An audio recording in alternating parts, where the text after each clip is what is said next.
Hello guys, చూడండి మేమైతే మామిడికాయ పచ్చడి చేస్తున్నాము. సమ్మర్ వచ్చిందంటే ఖచ్చితంగా మామిడికాయ పచ్చడి చేయాల్సిందే కదా.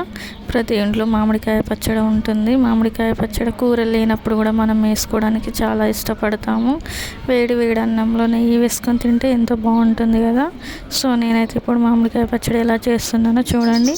మామిడికాయలను ముందుగా కడిగి ఆరబెట్టుకొని కట్ చేసుకున్నాక ఆవాలు, మెంతులు, జీలకర్ర మిక్సీ పట్టుకున్నాను. మా అవ్వతోటైతే ఎల్లిపాయలు తీస్తుంది. మామిడికాయ ముక్కలు ఆరబెట్టుకున్నాక అవి పక్కకు తీసుకొచ్చుకున్నాను. అదేవిధంగా ఎండలో కాసేపు ఆరబెట్టుకుంటే సరిపోతుంది.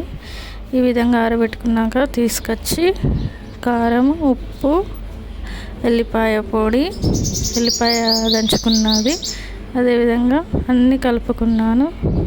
తర్వాత కాసేపు ఇలా కలుపుకున్నాక అదేవిధంగా మళ్ళీ ఆవాలు, మెంతులు, జీలకర్ర పొడి అన్నీ వేయండి. ఈ దంచిన ఎల్లిపాయలని ఆయిల్ పెట్టుకొని ఆవాలు, జీలకర్ర, మెంతులు వేసుకొని పోపు వేసుకున్నాక చల్లగా అయినాక మామిడికాయ ముక్కల్ని దీంట్లో వేసుకోవాలి. అంతేనండి, మామిడికాయ పచ్చడి సింపుల్గా. మీలో ఎంతమందికి మామిడికాయ పచ్చడి అంటే ఇష్టమో కామెంట్ చేయండి.